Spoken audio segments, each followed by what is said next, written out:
Good morning, all fans, and even those who hate us. It's great to see you all. Actually, we don't see you at all. We just see each other. We don't see you guys, but we're more than grateful for your presence this Yeah, Monday morning. It is Monday, isn't it, Pat? yeah, it is Monday. Yes, Oh, thank God for that. So that's one hurdle navigated successfully. Anyway, you tell me, Pat, that the weather's very cloudy in Donegal, whereas the weather where I am is absolutely. It's dark and beautiful. it's grey and it's overcast. Yeah. Oh, white sunshine, white sky, blue skies, little puffy clouds.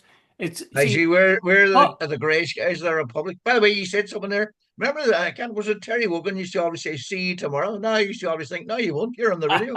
we do it all the time. And Yeah. I was watching a recording of Question Time, and your woman Fiona Bruce always says stuff like that. It'd be lovely to see you, have you, as an audience, when she's encouraging people to come uh, to the next session. I suppose it's just a sort of an effort to make intimate what is not intimate.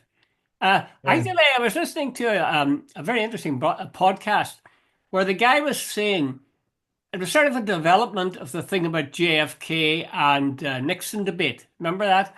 Where the Yeah. Nixon, Yeah.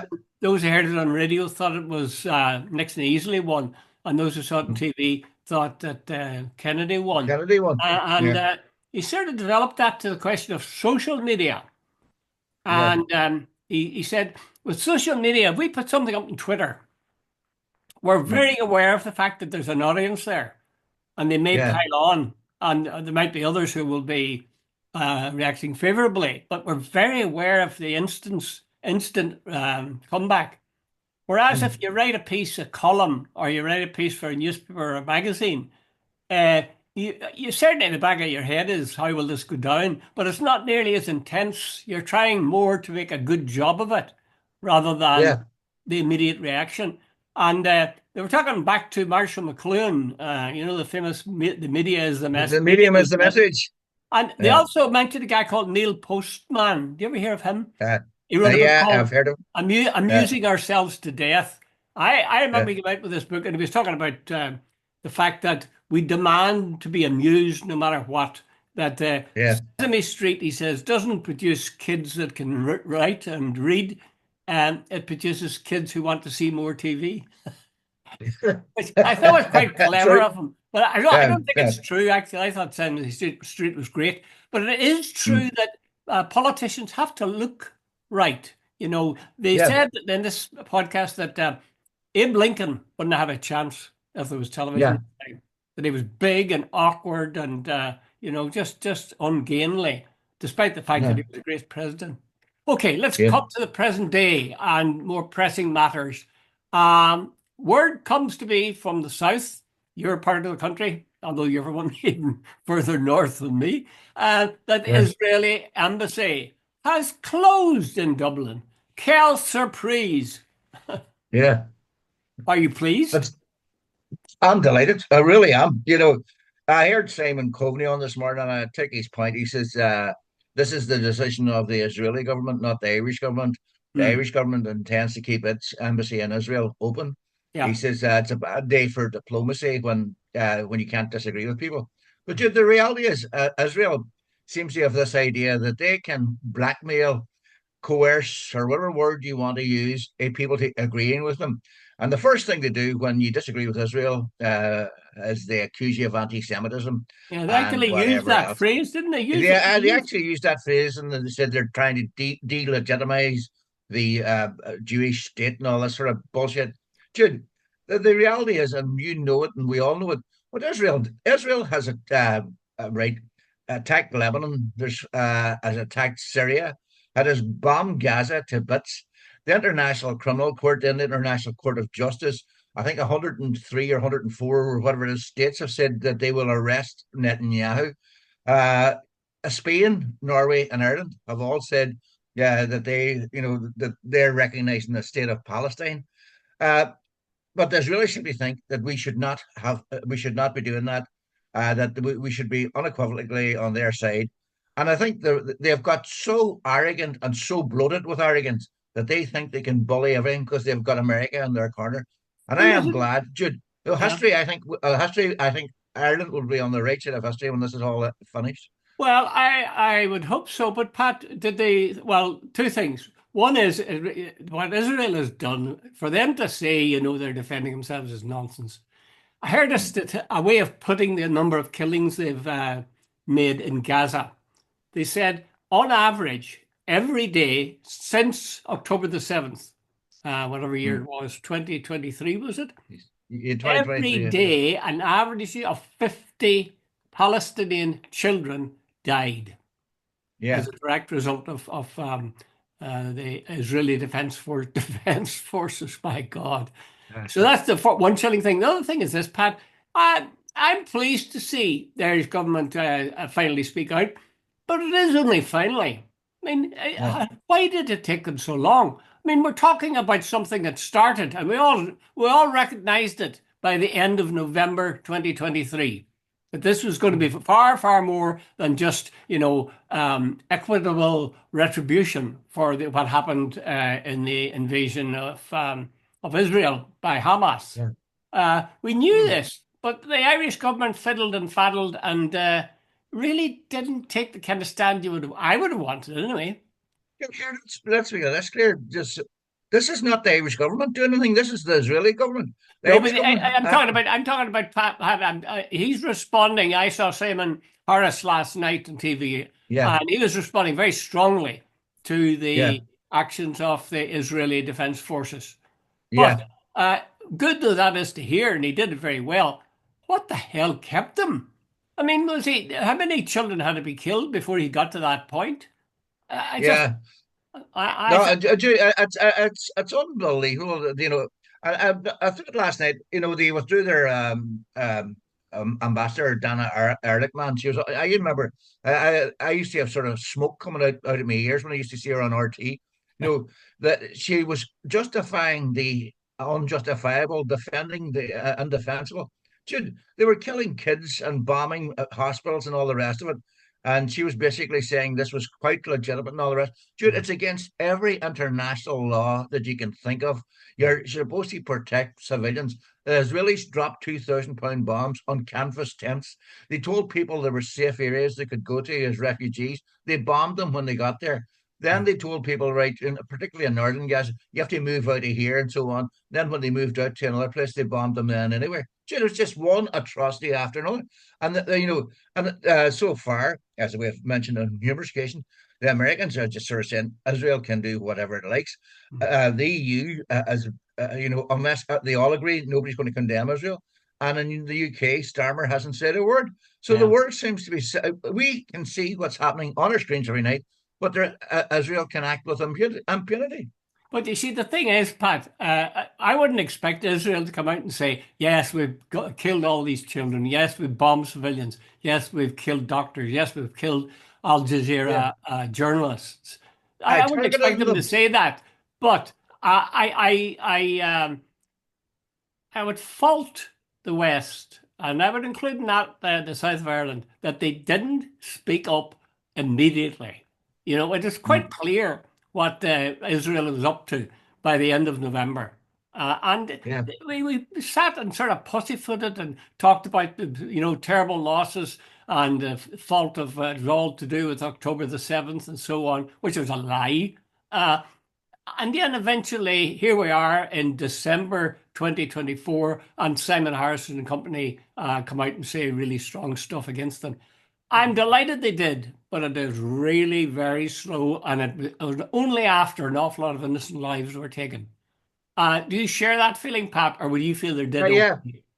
Like what happened on October 7th was terrible, but you're 100% right. This did not start on October 7th. And then, like, I heard Simon Coveney saying here's what triggered this was October 7th. October Yeah. 7th, dude, as far as I remember, there was someone like 220, I'm open to correction as usual, killed Palestinians, shot dead and murdered various ways by the Israelis from January 1st to October 6th.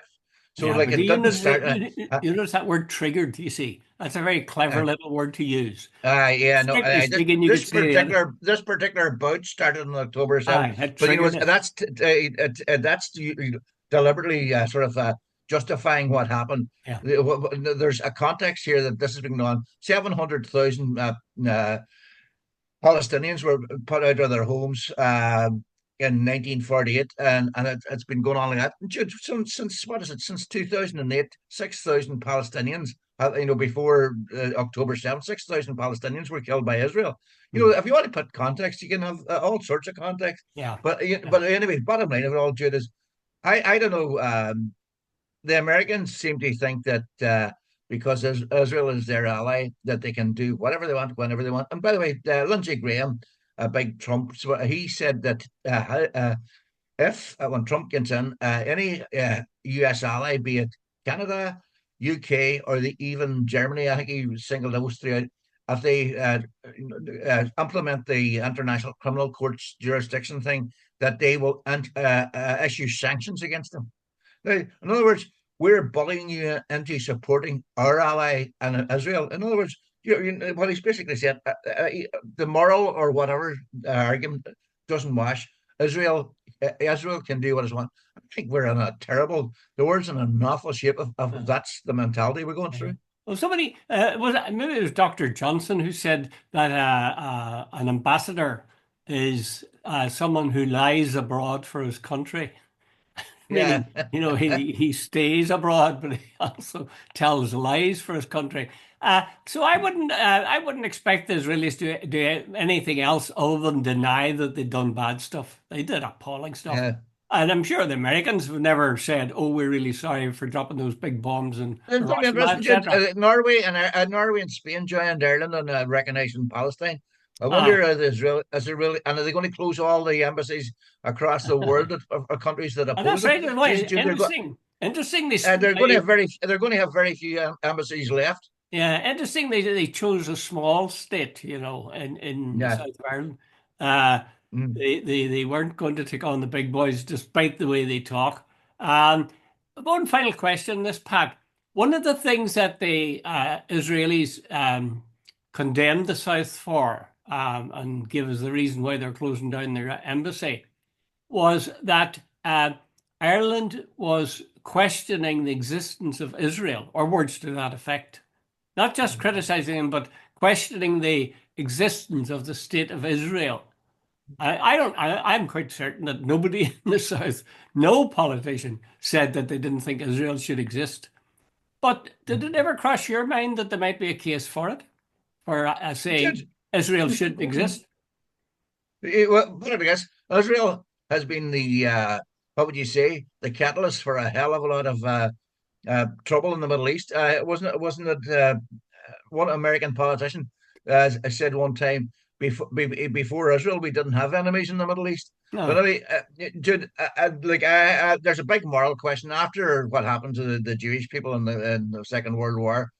Uh, uh, Morally, I do think they deserve some sort of homeland, a place that they could feel safe in. Oh, Unfortunately, what one sort of moral thing doesn't mean they stole land from a yeah, but you see, people the who trouble didn't with that, they deserve, have to steal and land. If you're going to set up a yeah, new state, you've got to take land from somebody. yeah, yeah, So that in itself was wrong, I think. yeah, Well, they always talk about a two-state solution.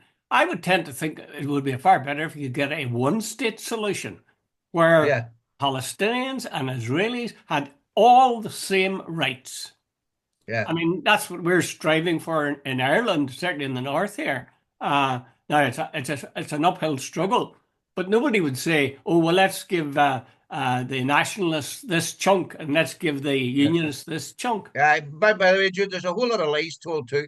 This thing that in Israel, it's a democracy and all the rest. Try being a Palestinian in the Gaza and places like that are run by military, Israeli military, and so on. It's not democracy. It's a democracy for the Jews that live in the affluent areas.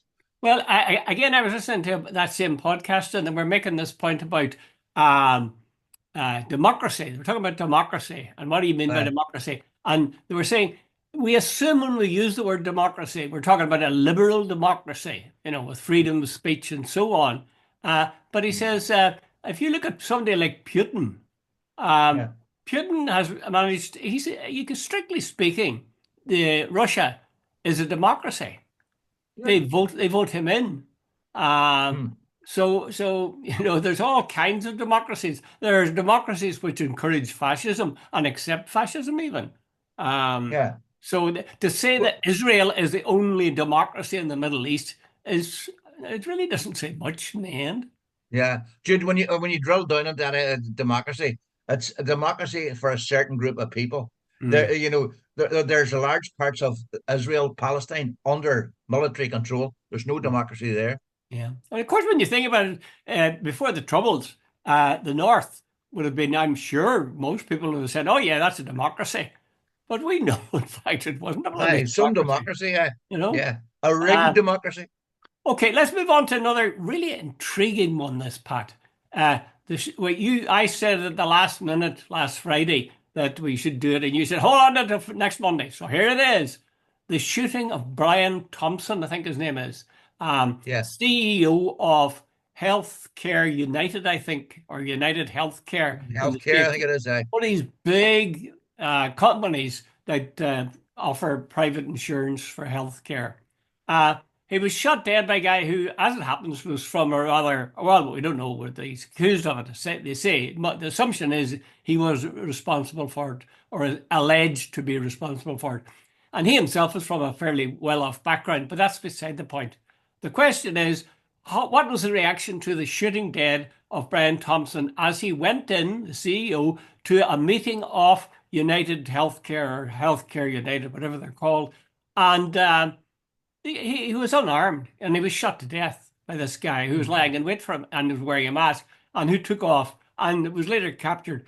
But he left casing shells, bullet shells Mm. with scratched on them the words, I forget what they're now, deny, Delayed, delay, and something uh, else, which is yeah. which is from the title of a book, which says, how healthcare insurance is ripping you off, or words to that effect. Uh, Anyway, what would your reaction be? Did you shed tears for Brian Thompson? Does it seem to you a vile deed? by the way, first things first, Thompson apparently was a regular visitor to Donegal. They have and apparently quite a popular guy. But Jude, the That's where reaction the in trouble America, started, Pat.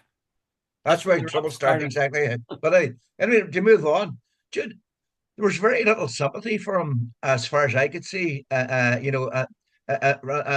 the reactions of ordinary Americans, health insurance companies, Jude, have an unbelievably bad reputation in America.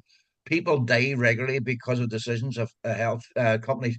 They're interested in profit. Healthcare in America is a for-profit business. It definitely is. It's So not you about say looking you after the say people people. lose their lives. Explain how that would be. How do Uh, healthcare? you pay in America. You pay for health insurance, Yeah, and the minute you get seriously ill, they will go through the contract, and they will find you will find that there's something in this the sort of minor detail that there's that was fine print that allows them an opt out clause.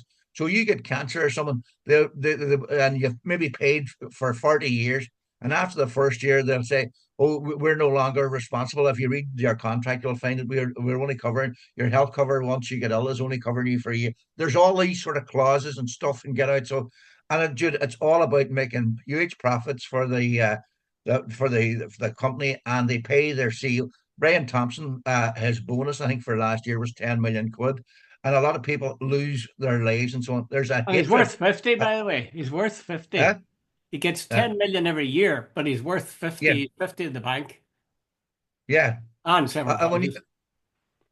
Yeah, Uh, go ahead. but Just a the good other share. thing is as well, Jude, it almost seems like your man. I think his name was Luigi Maggioni. I think is his name, Only, yeah, and he's from quite a wealthy Italian background. yeah, But he basically it seemed like a one man uprising against an unfair system, yeah. and that's why it's got such. A lot of people sort of saying, thank fuck somebody has done something about this. Hmm. Maybe it's not against Thompson himself, but the system is rigged Hmm. totally in favor of the big corporations, and nobody has done anything about it. In fact, no nothing about it. You see, after this, somebody said, "Well, will they do anything about it?" It's highly unlikely. What will happen now is all these bosses will probably get security guards, but the inherent unfairness and the corruption within the system won't be changed. Not at all. Not at all. Joe Brolly, I was talking about blogs. Joe Brolly on one of his blogs recently said that about health insurance in the States, that if an operation, he claims this now, I don't know if this is true or not, but he said if an operation's taking place, right, and there's some complication that sets in halfway through it, so it's a much more extended operation than it otherwise might have been, and the person's health insurance doesn't cover that, that they'll stop. He says the anaesthetist will stop. Yeah, The operation will be abandoned in mid-flow. I find that hard to believe, but there's a logic to it. You know, they're saying you've got to produce the cash. And I've seen this yeah, because we were in the States and my wife had an injury and went, and the guy, first thing, where's your card? Let us see it. What's the number? Is that a legitimate card for here? A big rigmarole about this before any doctor could be seen for a mm, second. yeah, Um, some of the critique of this Brian Thompson shooting is quite interesting because they extend it beyond the health insurers versus those who want to see people live, you know, and feel that there is a need to provide a healthcare system for everyone. They say you could see similarities, amazingly, between Luigi Mangione and Donald Trump. yeah. That is to say that people are fed up. They just feel that they're being ground into the dust. And this is, will keep going on and on. The powerful will rule the earth, rule the country. And somebody's, I think Luigi Mannioni or whatever his name is, said that somewhere in some of his Yeah. writing, some documents before they went to his place, said somebody's got to do something. And I'm going Yeah. to do something. Yeah, Uh, you know, that's what it is. Dude.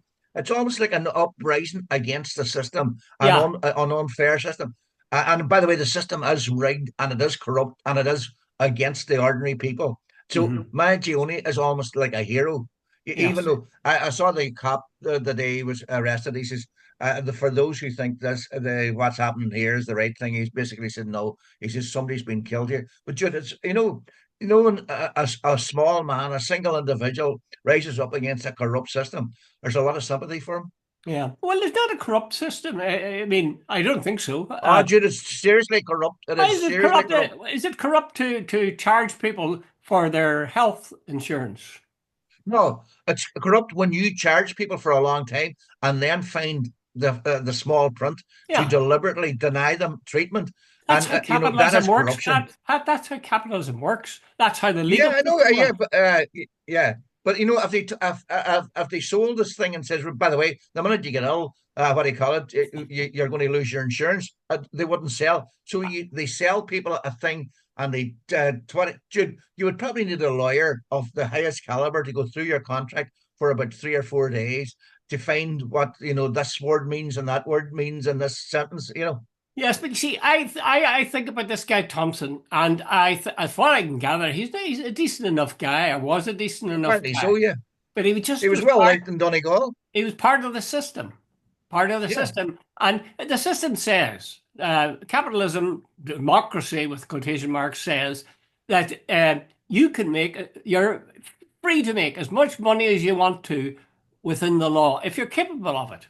So this guy, now, not surprisingly, like many others, and like Trump and all the rest, he made as much money as he possibly could, and he was the yeah. CEO. So you could argue, and you say, well, all is corrupt because they're looking at the fine print. But no, that's not. I don't see that as corruption. I think that's using the system. The system says, Okay. get Well, you know, it's still it's the same idea. In other words, they've missold something to get to con you into giving you their money, and the minute they have to pay out, they find an excuse not to pay out. So, is that corruption or it's using fine print? Take your point. I just haven't. I wouldn't. My charge is almost more grave than yours. If it was Yeah. just corruption, you would say, "Well, we can root out this corruption." What I'm saying is that the system itself is corrupt, and it's like this thing about the RUC. You know, was the few rotten apples, and let's root them Yeah. out, or is the whole system corrupt? And I would definitely would say that this is a fine example of a guy working within capitalism, making as much money as he can, running healthcare in a way that penalized all sorts of poor people and made lots of bucks for the Yeah. people who are at the Let top. me let's get this clear. the US is a horrible country to get in. That's a fact. For sure. But and again, you Mm, see, I accept the fact that an awful lot of people are following the rules, and mm. Brian Thompson followed the rules, so I don't feel too critical. I'm critical of him, but I'm not too critical of him. And I ask myself, what would I do if I was in that situation? Would I say, oh no, no, I'll not make too much money. God, that's not right. Me getting 10 million No, here. no, Here's no. 5 million He's back. quite, yeah. But I Jude, wouldn't. I take every penny. but Jude, it's not, it's single. Jude, there have been numerous for years documented cases. There have been books written on them about people dying and about how the companies work and all the rest of it. It's not as if it's a rarity. There have been absolutely documented cases of disgusting decisions. Like there was a guy on a couple of months ago. I remember seeing his 7-year-old daughter got leukemia or something, and the insurance company refused to pay for her treatment. She died. Pat, if you were living in the States, right, Yeah. and you were looking for a job and you got an offer of a job with healthcare, United Healthcare, Mm, whatever, would you turn it mm, down? No, no, but I'd take the job. mm, mm. And if they offered you, they said, well, we've taken you on for $50,000 a year, but we think yeah, you're a nice guy. You're from Donegal. Here, we'll make that 500,000 a month. Yeah. Mm. You say, oh no, no, don't give me that money. That's no, you take it. And that's you see what that's a sort of that's the corruption really. Winning Yeah. people into a system which is legal, and that's the way America's is the American dream. Make as much Mm. bloody money as you can and pretend you're Uh, sort of doing it for the good. and claim over as many bodies as you have to. Exactly. Okay, Pat, we're running short of time, 7 minutes left. Let's talk about AI. There's an article about AI in schools, particularly. That's AI, not artificial insemination now. There's none of that going on in It schools. could be that in school Uh, as well. there's artificial intelligence going on in schools. Yes. And the question is it going to wreck education or what? What's your own feeling? Yeah. Like if I Yeah, had so somebody to, I have a serious issue with this, and you see, the point is, I don't understand enough about it, but what I do know is, use your example. Remember, you told me one time that you have a granddaughter who lives in England, and one day you said to her, or said to Chat GPT, or what the hell you call it, write Mhm. an essay that a grandfather would write to a granddaughter in England. And you Hi. said, and I remember it as well. I'd never heard of Chat GPT until you mentioned it. Yeah. That it came back with 500 words in about 2 seconds type thing, and it was, as you said, it was nearly better than anything I could have written myself. And Uh, you're a university lecturer, so here's the point: where does it stop? Where if you have more experience in this than I have, but if you were a lecturer and you get some work from a student, do you know? Can you tell what is generated by the student and what is generated by AI? And well, how far does this go? Will we end up getting doctors who really know, excuse me, fuck all about a lot of conditions, but passed exams because they got their physics done by AA or their chemistry done? Like, where does this stop? well, what people are objecting to at present, certainly in the music industry, is that AI is going out and taking some of their work and messing it Yeah, up in a sort of an Irish stew, but yeah, not paying any copyright fees for it. yeah, yeah. And to that extent, it's undermining every musician ever was. It's undermining every writer ever was, if you think about it. It's such a powerful tool. It's uncanny. I would have said, Pat, you said that I got it to write up a thing for my granddaughter, and I did, and I sent it to them, and they all thought it was grand. I thought myself, actually, while it was following the rules, kind of like Brian Thompson, following the rules, it was a bit empty, a bit as if the soul had been sucked out of it.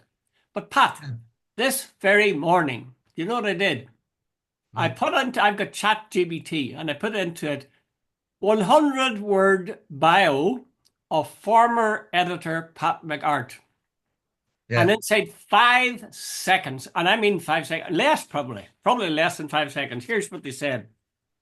Pat McArt is a former newspaper editor from Ireland, best known for his tenure as editor of the Derry Journal, one of the country's oldest regional newspapers. A journalist with a career spanning several decades, McArt played a significant role in covering pivotal moments in Northern Ireland's history, including the Troubles and the peace process. Renowned for his incisive commentary and commitment to the peace and to community issues, commitment to community issues, he was a strong advocate for social justice and local storytelling.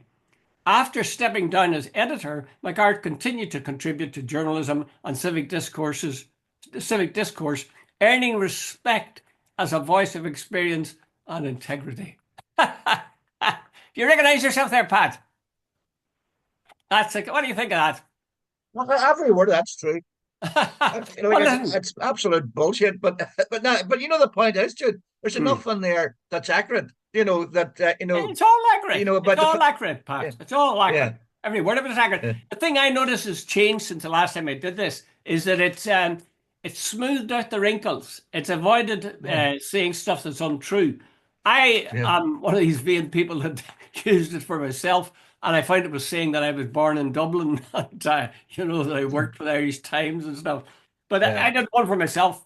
Would you like to read it out to you, Pat? Would you like to hear it? Read it out. Let's see what it says. Oh, thank God. I thought for a minute you were going to say no. Jude Collins is a former university lecturer, writer, and prominent commentator from Northern Ireland. Well, actually, I'm from Donegal originally. With a background in education, he taught at the University of Ulster, specialising in English and media studies. Collins is widely recognised for his insightful analysis of Irish politics and society, often addressing issues related to nationalism, identity, and the peace process. An accomplished author, he has penned. So yes, you can see the AI at work there when it says he has penned several books and articles, blending sharp commentary with a deep understanding of Northern Ireland's history.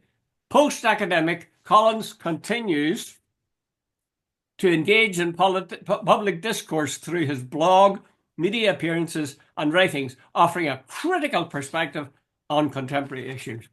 Now, it's hard to hold against. I wouldn't have a bad word said against the AI. I'm not talking about that. But here's the point. That there is 98% accurate. There's probably a couple of things you might argue with, but the point is, everything it says. You're a university lecturer. You did do a lot of blogs. You did do a lot of punditry. Yeah, a lot of issues are about nationalism and all the rest of it. You see, I remember the first time I did something. I think it was my son, Paddy. He said, "Dad, have a look at this," and he sent it on to me. Now, there's a whole lot of inaccuracies, but what you're after reading out about me, most of it, you can argue about. Pat, is there anything in that? Is there anything in that that's inaccurate about you? I suppose it's slightly over the top, it praises you, Pat. It praises you, but it doesn't have any factual inaccuracies. No, it's no factual inaccuracies. Exactly the same with mine. I mean, they're obviously buttering you up as if you were the greatest thing in wheels, but it's not. There's not a single inaccuracy in that now.